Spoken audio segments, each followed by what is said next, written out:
بسم اللہ الرحمن الرحیم۔ السلام علیکم ناظرین، امید ہے آپ سب لوگ خیر خیریت سے ہوں گے۔ آپ میڈیا کے اوپر ایک شخص کی تصویر دیکھ چکے ہوں گے جس کے بال بکھرے ہوئے ہیں اور وہ بدحواس حالت میں ہے۔ لوگ یہ کہہ رہے ہیں کہ اس کا نام ہے سلطان عزیز اعظم۔ اب یہ جو شخص ہے اس کو پاکستان نے پکڑ لیا ہے اور جمعرات کے دن اس کی اناؤنسمنٹ باقاعدہ طور پہ حکومت کی طرف سے کی گئی ہے، لیکن یہ 47 سالہ جو شخص ہے یہ کون ہے؟ کہا یہ جاتا ہے کہ یہ ایک مقبول ریڈیو کا براڈ کاسٹر ہے جو کہ ناول کی کہانیاں پڑھ پڑھ کے ایف ایم اسٹیشن پہ سناتا تھا اور اس کی وجہ سے یہ بہت زیادہ مقبول ہے۔ لیکن پھر کیا ہوا کہ 2014-15 میں یہ داعش خراساں جو ہے اس کا ایک کمانڈر بن گیا اور ان کے ترجمان کے طور پہ میڈیا کا انچارج بن گیا، اور اس کو پاکستان نے مئی 2025 میں گرفتار کر لیا ہے۔ جن لوگوں نے، جو صحافی اس کے ساتھ کام کرتے تھے، اور وہ کیا وجوہات ہیں جس کی وجہ سے وہ بھی بڑی دلچسپ ہیں، اس نے داعش کو جوائن کیا۔ اور یہ وہاں پہ آپ کو پتہ ہے کہ اس وقت اگر ہم افغانستان کو دیکھیں تو افغانستان پوری دنیا کے اندر شاید سب سے ٹاپ پہ ہو جہاں پہ آپ کسی بھی طریقے سے دہشت گردوں کو، جہادیوں کو یا دیگر لوگوں کو اپنے مقاصد کے لیے بھرتی کر سکتے ہیں، اور وہاں پہ یہ پوری انڈسٹری ود لٹریچر جو ہے یہ اپنی پیک پہ ہے اور بھارت بھی اس سے مستفید ہو رہا ہے۔ اب یہ جو شخص ہے سلطان عزیز اعظم، جو یہ گریجویٹ ہے ننگرہار یونیورسٹی کا، پڑھا لکھا شخص ہے یہ، اور یہ ایک ریڈیو اسٹیشن کے اندر کام کرتا رہا ہے جو کہ یو ایس اور نیٹو فنڈنگ سے چل رہا تھا۔ اب بات یہ ہے کہ اس کو 2021 میں امریکہ نے ورلڈ ٹیررسٹ کے طور پہ ڈکلیئر کر دیا، لیکن اس کا کام کیا تھا داعش کے اندر، یہ کرتا کیا تھا، یہ بہت اہم ہے۔ یہ پرتشدد واقعات اور جہادی سوچ کو پھیلاتا تھا، دہشت گردانہ کارروائیوں کا جواز فراہم کرتا تھا اور پھر اس کی تشہیر کرتا تھا۔ یہ مقبول کیوں تھا؟ یہ ایک انتہائی اہم بات ہے۔ داعش سے پہلے یہ میں نے آپ کو بتایا کہ یہ ایک بیس ریڈیو کے اندر کام کرتا تھا جو یو ایس اور نیٹو کی فنڈنگ سے چل رہا تھا۔ یہ پشتو اور دری زبان پر بڑا عبور حاصل کرتا تھا اور خوابیدہ جو انداز کے اندر ناول کی کہانیاں سناتا تھا، اور اس کی آواز لوگوں کو بہت زیادہ پسند تھی، جس کی وجہ سے یہ بہت زیادہ مقبول تھا۔ نہ صرف کابل بلکہ شمالی افغانستان تک جو ہے اس کے مداحوں میں کی ایک بڑی وسیع تعداد تھی، اور جہادی سیاسی نظریات کے بارے میں یہ نہیں اس وقت رکھتا تھا، اور اس وقت جو اس کی سوچ تھی بحیثیت صحافی وہ سماجی اور ثقافتی امور میں دلچسپی لینا تھی۔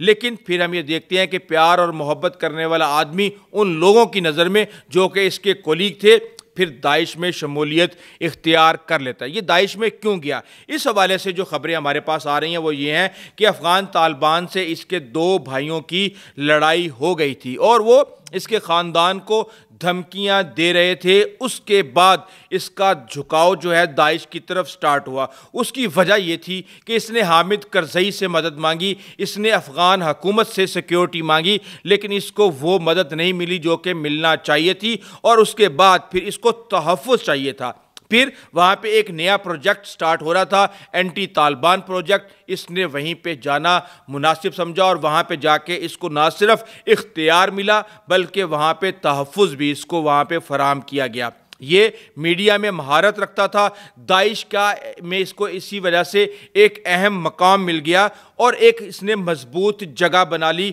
اور صدائے خراساں کے نام سے یہ ٹرانسمیشنز کرتا تھا۔ ریڈیو اس کا داعش کا بہت زیادہ مشہور ہوا، اور لوگ کہانیاں اور قصے اور کتابیں اس نے کافی ساری لکھی ہوئی، میں آپ کو آگے جا کے بتاتا ہوں، تو ان کو شیئر کر کے جو ہے لوگوں کو بھرتی کرنے کے لیے استعمال کیا جاتا تھا۔ لیکن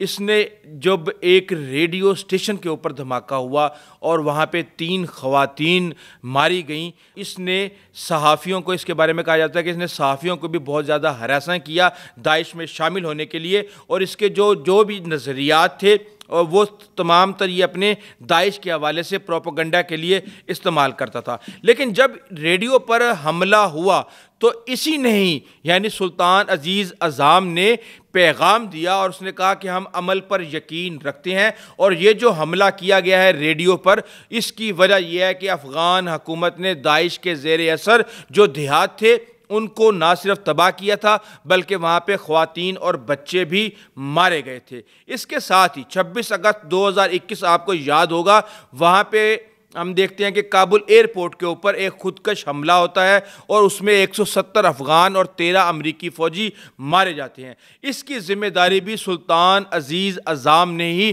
قبول کی تھی اور اس نے یہ کہا تھا کہ یہ جو سارا داعش خراساں نے یہ کام کیا ہے، اس کے سربراہ ثناء اللہ غفاری نے اس کی ڈائریکٹ سربراہی کی ہے۔ اب یہ لوگوں کو متاثر کرنے کے لیے اور بھرتی مہم میں اہم کردار ادا کرتا تھا۔ اس نے کتابیں لکھی، پروپیگنڈا مہم اس نے چلائی، مضامین لکھے، جہادیوں کے قصے بیان کرتا تھا اور پھر ان قصوں کو اور ان کتابوں میں سے اقتباسات کو ٹیلی گرام کے ذریعے اس کے حامی دور دور تک پھیلاتے تھے، جس کے بعد لوگ جو ہیں وہ اس سے متاثر ہو کے داعش کے اندر اپنی شمولیت اختیار کرتے تھے۔ لیکن پھر ہم نے یہ دیکھا کہ جلال آباد جیل کے اوپر جب 2020 اگست 2020 میں حملہ ہوا اور وہاں سے کافی داعش کے لوگوں کو چھڑوا لیا گیا، تو 20 منٹ کا آڈیو میسیج بھی اسی شخص نے یعنی کہ سلطان عزیز اعظم نے ہی جاری کیا۔ اب ہم یہ دیکھ رہے ہیں کہ اس کے بعد جب ریڈیو کی جگہ پہ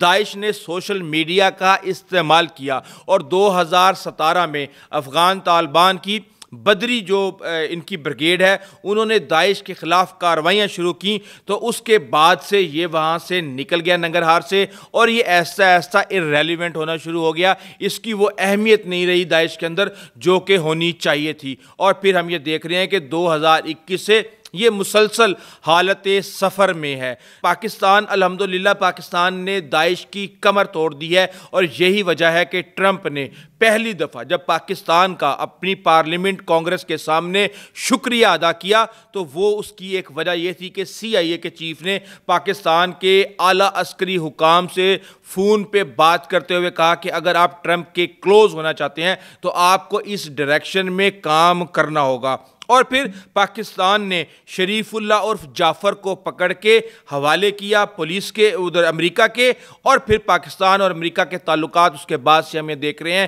کہ ایک نئی پیک پر جا رہے ہیں۔ اب یہی نہیں، اس کے ساتھ ہی جون 2025 میں پاکستان نے ابو یاسر الترکی کو بھی پکڑا۔ یہ داعش کا ایک بڑا لیڈر تھا اور اس نے روس میں جو کنسرٹ ہوا تھا وہاں پہ اور یورپ کے شہریوں پر کو نشانہ بنانے کے حوالے سے یہ مکمل منصوبہ بندی کے اندر شامل تھا۔ اور اب مئی 2025 کے اندر ہم یہ دیکھتے ہیں کہ سلطان عزیز اعظم کو بھی پکڑ کے جو وائس آف خراساں ہے وہ مکمل طور پہ ان کا میڈیا، ان کی سروسز اور بہت کچھ جو ہے وہ معطل ہو چکا ہے۔ اور اس کے ساتھ ہی داعش کے حوالے سے شام سے ایک بڑی خبر آئی ہے۔ اس خبر میں یہ کہا جا رہا ہے کہ آپ کو پتہ ہے 13 دسمبر کو داعش نے امریکہ پر حملہ کیا تھا جس میں 2 امریکی فوجی اور ایک مترجم یعنی ٹرانسلیٹر جو ہے وہ مارے گئے تھے، اور اس کے بدلہ لینے کا، اس کا انتقام لینے کا ٹرمپ نے اعلان کیا تھا۔ اب جارڈن کی ایئر فورس بھی اس میں شامل تھی، اس میں امریکن ایئر فورس بھی شامل تھی، اور داعش کے تقریباً 70 ٹھکانوں پہ